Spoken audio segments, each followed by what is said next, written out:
Hello friends, இன்றைக்கி நம்ம ரொம்பவே சூப்பரான ரொம்ப சிம்பிளான டொமேட்டோ எக் கறி எப்படி செய்யலான்னு சொல்லி பார்க்கலாம் வாங்க. நீங்கள் இப்போ தான் ஃபஸ்ட் டைம் சேனலை பார்க்கறது வந்து சப்ஸ்கிரைப் பண்ணி லைக் பண்ணிக்கோங்க ஃப்ரெண்ட்ஸ். வாங்க வீடியோக்குள்ளே போயிடலாம். ஒரு கடாய் எடுத்து வச்சுக்கோங்க, கேஸ் ஸ்டவ் ஆன் பண்ணிக்கோங்க. கடாயில் பார்த்தீங்கன்னா நல்லா தாராளமாக எண்ணெய் ஊற்றிக்கோங்க. எண்ணெய் நல்லா காயட்டும்.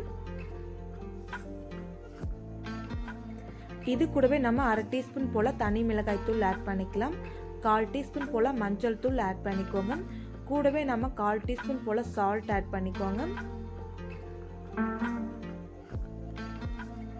நம்ம இது கூடவே வேக வச்ச முட்டையை எடுத்து போட்டுக்கோங்க. ஒவ்வொன்றா ஒரு 2 நிமிஷம் போல் எண்ணெய் கூடவே நீங்கள் திருப்பி திருப்பி விடுங்க முட்டையை.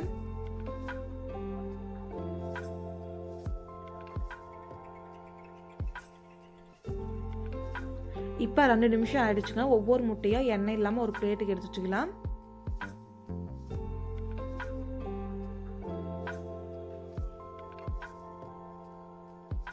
நான் அதே கடாய் தாங்க, அதே எண்ணெய். இது கூடவே நான் பெரிய சைஸ் வெங்காயம் 3 நறுக்கி போட்டுக்கோங்க. வெங்காயத்தை ஒரு பச்சை கருவேப்பிலை ஒரு கொத்து போட்டுக்கோங்க. ஒரு கரண்டி வச்சு நல்லா வதக்கி வச்சுங்க, பச்சை வாசனை போகிற வரைக்கும். இந்த அளவுக்கு நீங்களும் வெங்காயத்தை வதக்கி விடுங்க. இந்த அளவுக்கு வெந்ததுமே வீட்டில் அரைச்ச இஞ்சி பூண்டு பேஸ்ட்டு 2 டீஸ்பூன் போல் ஆட் பண்ணிக்கோங்க. நீங்கள் கடையில் வாங்கி இஞ்சி பூண்டு பேஸ்ட் ஆட் பண்ணிக்கலாம், ஆனால் அது அந்தளவுக்கு டேஸ்ட் தராது. நம்ம வீட்டில் அரைச்சி நம்ம சின்ன குழம்பு ரொம்ப டேஸ்ட்டாக இருக்குங்க. இப்போ கரண்டி வச்சு நல்லா வதக்கி விட்டுருங்க, பச்சை வாசனை போகிற வரைக்கும். இது கூடவே நான் பெரிய சைஸ் தக்காளி 6 எடுத்திருக்கேன், குட்டி குட்டியாக கட் பண்ணி போட்டுக்கோங்க. இப்போ கரண்டி வச்சு நல்லா வதக்கி விடுங்க ஒரு 5 நிமிஷம் போல். தக்காளியை ஒரு 5 நிமிஷம் போல் இப்படியே வதக்கி விடுங்க. 5 நிமிஷம் போல் இப்படியே வதக்கி விட்டிங்கன்னா நல்லா கொதிச்சு மேலால் தண்ணி வரும். இப்போ பாருங்க, நல்லா கொதிச்சிருச்சு, மேலால் தண்ணி வந்திருக்கு.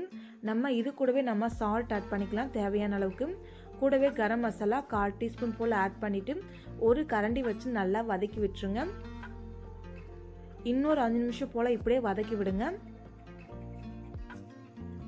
இப்போ தக்காளியில் நல்லா மசிஞ்சிருச்சுங்க. இது கூடவே நம்ம தனி மிளகாய் தூள் 1/2 டீஸ்பூன் போல் ஆட் பண்ணிவிட்டு கரண்டி வச்சு நல்லா வதக்கி விட்டுருங்க.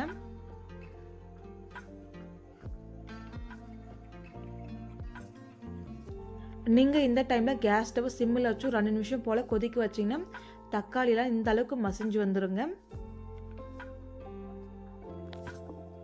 இது கூடவே நீங்கள் லைட்டாக கொஞ்சமாக தண்ணி சேர்த்துக்கலாங்க. நம்ம முன்னாடி எடுத்து வச்ச முட்டையை இப்போ நம்ம சேர்த்துக்க போகிறோம். இப்போ முட்டையை சேர்த்து கரெக்டாக ஒரு 5 நிமிஷம் போல் கொதிக்க வைங்க. கரண்டி வச்சு நல்லா வதக்கி விட்டுருங்க. இப்போ சிம்லே குக் பண்ண விடுங்க முட்டையை.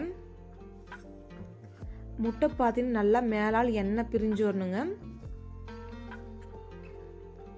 இப்போ ரெடி ஆகிடுச்சு குழம்பு. பாருங்கள், மேலால் எண்ணெய் பிரிஞ்சு வந்துருச்சு. இந்த டைமில் நம்ம கொஞ்சமாக கருவேப்பிலையோ இல்லை கொத்தமல்லியோ சேர்த்துக்கோங்க. சேர்த்துட்டு கரண்டி வச்சு நல்லா வதக்கி விடுங்க.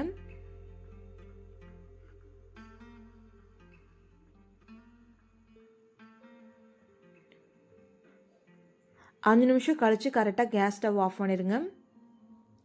ரொம்பவே சூப்பரான டொமேட்டோ எக் கறி ரெடி ஆகிடுச்சுங்க. நீங்களும் ஒரு டைம் ட்ரை பண்ணி பாருங்கள், ரொம்ப சூப்பராக இருக்குங்க. குழந்தைங்களாம் ரொம்பவே விருப்பப்பட்டு சாப்பிடுவாங்க. அதுவும் இல்லாமல் ரொம்ப சிம்பிளான எக் கறி தாங்க, ஆனால் டேஸ்ட் பார்த்திங்கன்னா சூப்பராக இருக்குங்க. பிடிச்சிருந்தா லைக் பண்ணுங்கள், கமெண்ட் பண்ணுங்கள், சப்ஸ்கிரைப் பண்ணுங்கள், மறக்காமல் ஷேர் பண்ணி விடுங்க.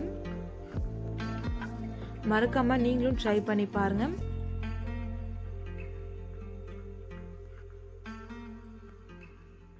Thank you friends. நாளைக்கு பார்க்கலாம் வேற ஒரு வீடியோவில்.